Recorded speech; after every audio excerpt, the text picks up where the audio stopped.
Got a letter for me, have you? Hey, just a minute, Posty. That isn't for me. That's addressed to Tiddler. That's right, Mossup. Where is she? Oh, Tiddler doesn't live here anymore, Posty. She's moved next door to Mr. Grimley's garden. And she's not Tiddler anymore. She's Tiddlup. She's a full Riddler now. Well, all grown up, eh? Grown up and left ya. Huh? That must feel strange. Well, to tell the truth, Posty, it takes some getting used to. What's the matter, Mossup? Aren't you enjoying being on your own? Well, it's all right, I suppose. Lonely, are you? Lonely? Me? Lonely? Yes. Well, why don't you go and see her then? Oh, no. I couldn't possibly intrude upon her, Posty. She's got her own life now. She wouldn't want to see me, would she? No. She'll be having lots of better things to do. I can just imagine.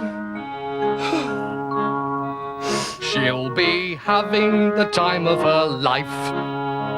No more task to be done.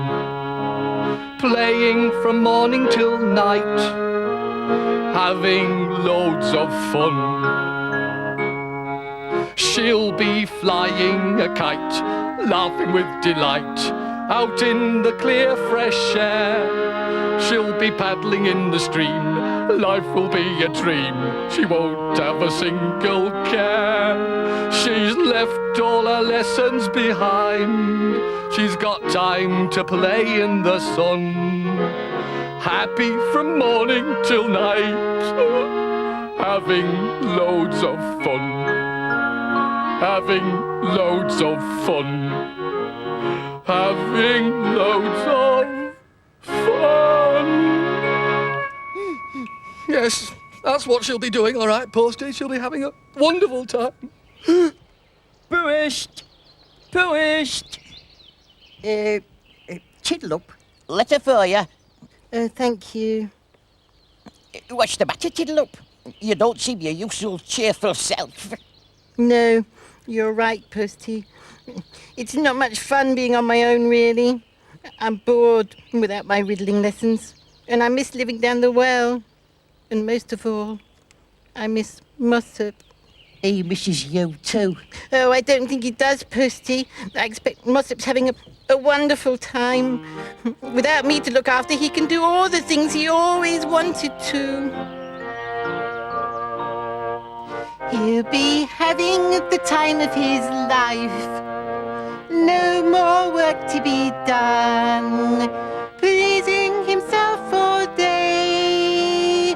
Having loads of fun.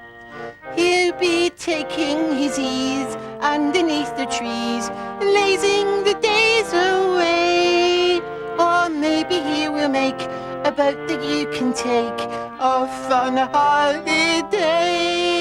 He can do whatever he likes, anything under the sun.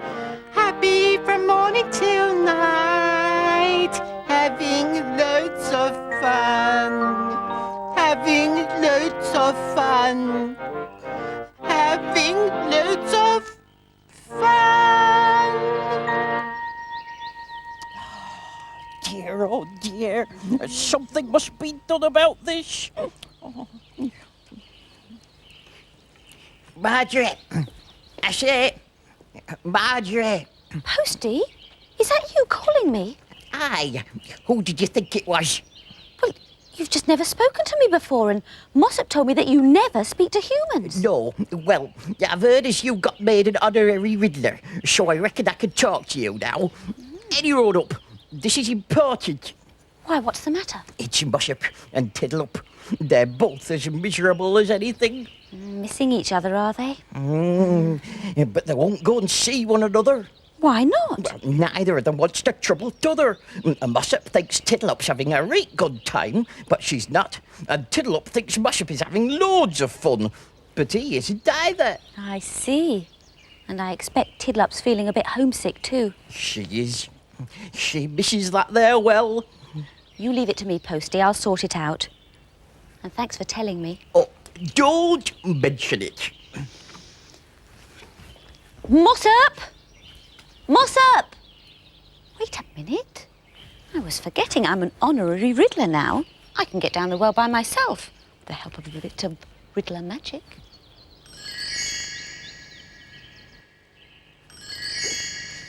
That's odd, that is. I could have sworn I heard Marjorie calling me.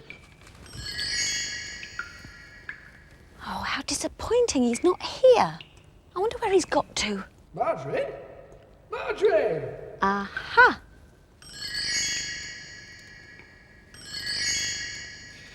No, I just don't understand it, and that's a fact. I couldn't have been mistaken, surely. That was Mossup calling me. Mossup! If this is her idea of a joke... Marjorie, are you up there? Yes, Mossup. Now where's he got to? Honestly, this is ridiculous. Marjorie? Marjorie! Marjorie! What? Oh, Marjorie! Mossup! What are you doing playing tricks like that? I wasn't playing tricks, I was... Oh, never mind, it doesn't matter.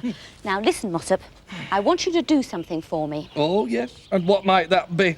I want you to go and see Tiddlup and cheer her up. No, now, no, no, before you say you don't want to bother her, or that she's probably having more fun with friends somewhere else, because I know for a fact that she's not. Oh, no. You're wrong there, Marjorie. I know you are. She won't want to see me, won't Tiddlup? Of course she will. I don't think so. Oh, how can I persuade you? Isn't there an Aesop foible about keeping up with old friends? Well, as a matter of fact, there is a sort of similar one, yes.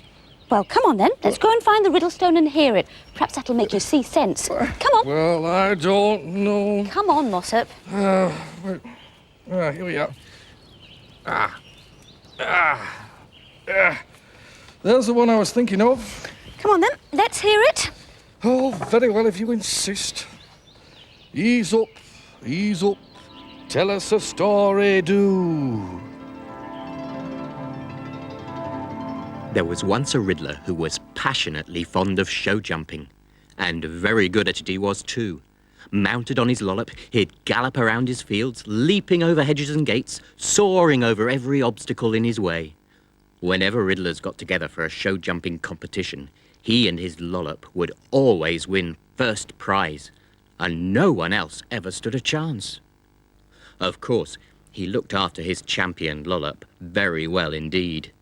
He gave it the very tenderest nettles to eat and the purest water to drink. On winter nights, he'd put a blanket over its back to keep it warm, and every morning he'd brush the lollop's fur until it shone. But after a while, the Riddler grew tired of show jumping. Winning every competition that he entered became rather boring, so he decided to give up the sport and concentrate on running his farm. And then how the lollop's life changed. The Riddler put it to work pulling a plough through the muddy fields, and never once did he brush the mud from its fur. Instead of juicy green nettles to eat, the lollop had to make do with the scrubby yellow grass in its field, and on cold nights there was no blanket to keep it warm, so it had to stand and shiver under the wintry stars. After a few months of this treatment, the lollop grew thin and weak and sad and bedraggled.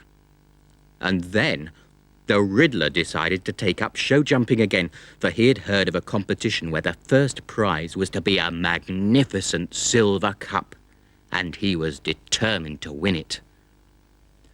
On the great day, the Riddler unhitched his lollop from the plough, climbed on its back, and set off for the competition. But oh, what a shock was in store for that Riddler.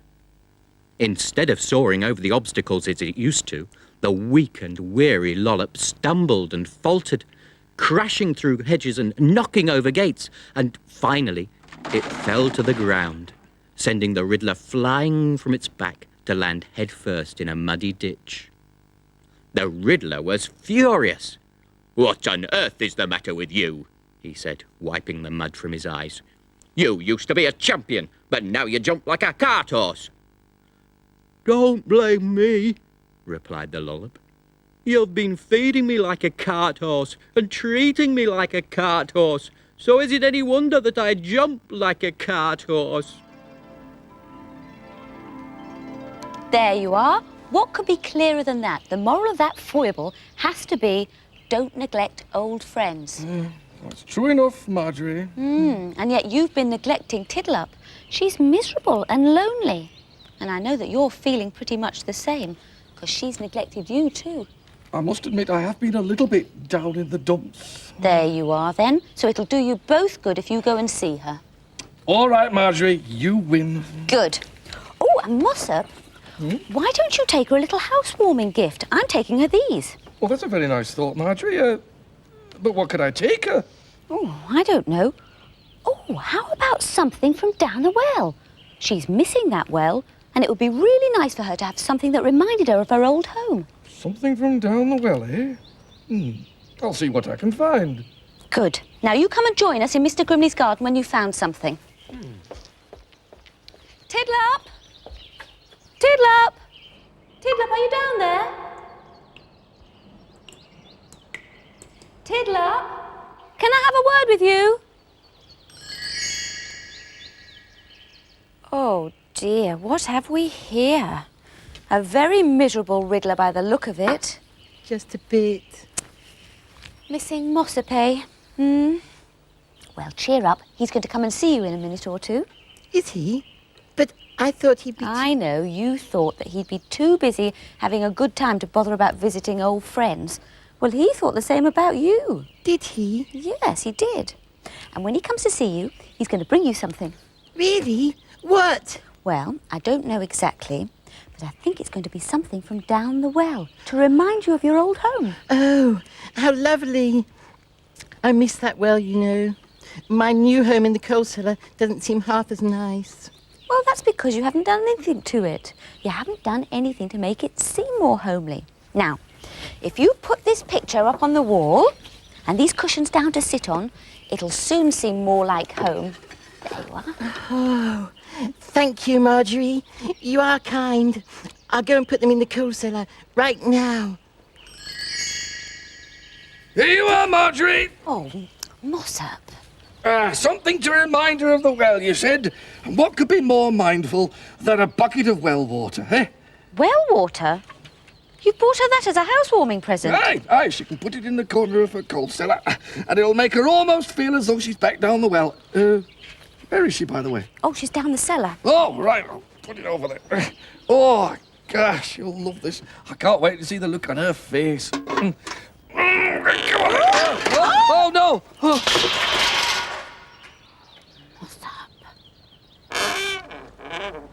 Poor Tiddler. Mossup, I might have known it was you. Wait, hello, sorry. Well, Marjorie said you were bringing something to remind me of my old home. And you have done. Mossup. Oh.